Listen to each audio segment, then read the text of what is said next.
Hello everyone.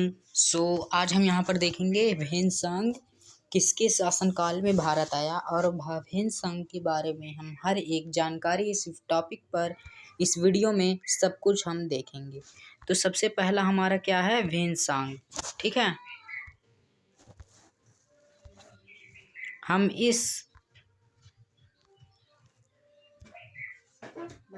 संज्ञा पर ये जो आज का हमारा जो सब्जेक्ट है इस पर हम डिस्कशन करेंगे।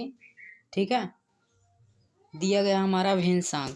तो भीमसांग के बारे में हम हर एक जानकारी यहाँ पर देखेंगे और सीखेंगे कि भीमसांग देखेंगे और कुछ समझेंगे। ठीक है, भीमसांग के हर एक बारे में हर एक चीज़ उसकी हम देखेंगे यहाँ पर। ठीक है, तो सबसे पहले देखेंगे भीमसांग कौन था। भीमसांग एक चीनी यात्री था।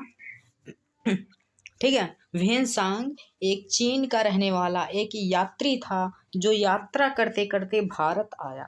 तो भारत में आया तो किसके शासनकाल में आया भारत। ठीक है, भारत में यदि आया तो किसके शासनकाल में आया। भारत में या किसके शासनकाल में आया। भारत में यह जो है हर्षवर्धन के शासनकाल में आया। किसके शासनकाल में, हर्षवर्धन के शासनकाल में। बाकी यहाँ पर 4 ऑप्शन दिए गए हैं। ठीक है, तो इनमें से यहाँ अकबर के शासनकाल में ये भी गलत है, अशोक ये भी गलत है, बाबर। ठीक है, तो ये तीनों हमारे गलत हैं। ठीक है, तो हमारा करेक्ट कौन सा है, हर्षवर्धन। हर्षवर्धन के शासनकाल में यह भारत में आया। और भारत में यह कब आया, सबसे पहली बात तो इसका जन्म। ठीक है, इसका जन्म भीमसांग का जो जन्म ये 603 ईस्वी में हुआ। ठीक है, भीमसांग का जन्म। तो यहाँ पर हम देखेंगे भीमसांग के बारे में। और भीमसांग के बारे में हम बात कर रहे थे कि भीमसांग का जन्म कब हुआ। भीमसांग का जन्म 603 ईस्वी में हुआ। ठीक है, 603 ईस्वी में इसका जन्म हुआ। ठीक है, इसका जन्म 603 ईस्वी में हुआ। इसका जन्म कब हुआ, तो बात करेंगे इसका जन्म कब हुआ। तो इसका जन्म 603 ईस्वी में हुआ। कहाँ हुआ, होनान नगर। ठीक है, होनान नगर। ठीक है, होनान नगर के निकट जो होनान नगर है, होनान नगर प्रसिद्ध एक नगर है, इसीलिए इसका नाम दिया जाता है। ठीक है, चिनल्यू नामक स्थान पर इसका जन्म हुआ था। ठीक है, भीमसांग का जन्म कहाँ हुआ, चिनल्यू। ठीक है, चिनल्यू में। यदि हमसे कोई पूछे, ठीक है, यदि हमसे कोई पूछे कि भीमसांग का जन्म कहाँ हुआ, तो हम क्या कहेंगे, चिनल्यू में। और कब हुआ, 603 ईस्वी में। ठीक है, और यह किसके शासनकाल में भारत आया, हर्षवर्धन के। ठीक है, तो इसके आगे की जानकारी हम देखेंगे, दिया गया है। ठीक है, इसके आगे की जानकारी हम इसमें देखेंगे जो कि लोग बात करते हैं और देखेंगे इसमें हम।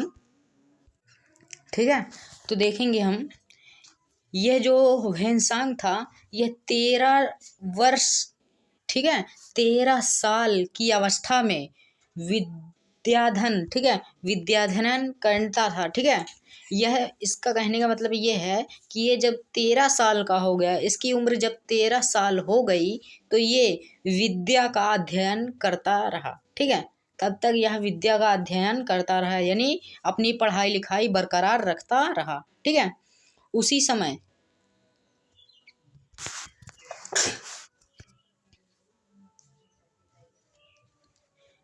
और इसमें हम देखेंगे ये 26 साल की जब इसकी उम्र हो गई, भीमसांग जब 26 साल की इसकी उम्र हो गई तो ये दूर दूर देशों में, ठीक है, दूर दूर शहरों में, देशों में, ठीक है, प्रांतों में ये भ्रमण करने के लिए निकल गया। ठीक है, ये घूमने के लिए निकल गया। हर एक देशों में, हर देश में जाकर नई नई चीज़ें ढूंढने के लिए यह निकल गया। और यह सैर करता हुआ, ठीक है, यह भ्रमण करता हुआ भारत में आ गया। और भारत में आया तो भारत में यह तिब्बत होते हुए, ठीक है, तिब्बत होते हुए तक्षशिला गया। ठीक है, तक्षशिला जब पहुंच गया तो उसने वहां पर विस्तृत वर्णन किया। तक्षशिला का इसने बहुत ही विस्तृत वर्णन किया और लिखा हुआ है। ठीक है, जो कि तक्षशिला का राजवंश नष्ट हो गया है। ठीक है,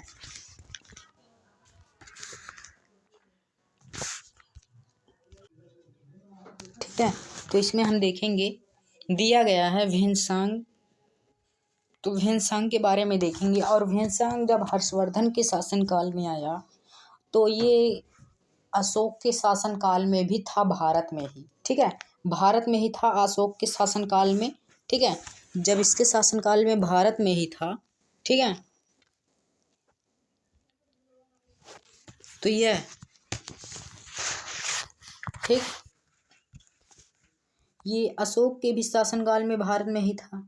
और नागराज तालाब दक्षिण पूर्व दिशा में जाने पर, ठीक है, दो पहाड़ों के मध्यवर्ती रास्ते में पहुंचे, जहां एक स्तूप, ठीक है, नागराज तालाब के यहाँ, ठीक है, दक्षिण पूर्वी दिशा में, ठीक है, दक्षिणी पूर्वी दिशा में जाने पर हम दो पहाड़ों के बीच, ठीक है, जाने पर दो पहाड़ों के मध्यवर्ती यानी दो पहाड़ों के बीच में रास्ते में पहुंचे। ठीक है, रास्ते में जहां पर एक स्तूप सम्राट अशोक ने बनवाया हुआ है। ठीक है, जहां सम्राट अशोक ने एक स्तूप बनवाया हुआ है, यह स्तूप कम से कम 100 फीट ऊंचा है। ठीक है, यह स्तूप जो था सम्राट अशोक ने बनवाया था, ये कम से कम 100 फीट ऊंचा है और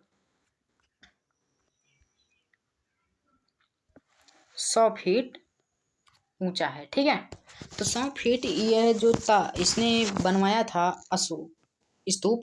ठीक है, किसने बनवाया था? अशोक ने। अब बात करें अशोक की, तो अशोक एक ऐसा हमारे भारत का एक ऐसा राजा है जो सबसे अत्यधिक सबसे ज़्यादा स्तूप बनवाया है। सबसे ज़्यादा स्तूप कौन बनवाया है हमारे देश में? सम्राट अशोक। ठीक है, तो भीमसांग किसके शासनकाल में भारत आया था? हर्षवर्धन के। इसका जन्म कब हुआ? 603 ईस्वी में। इसका जन्म कहाँ हुआ? चिनल्यू में। होनान नगर के पास में एक छोटा सा गांव है चिनल्यू, तो वहां पर इसका जन्म हुआ। ठीक है,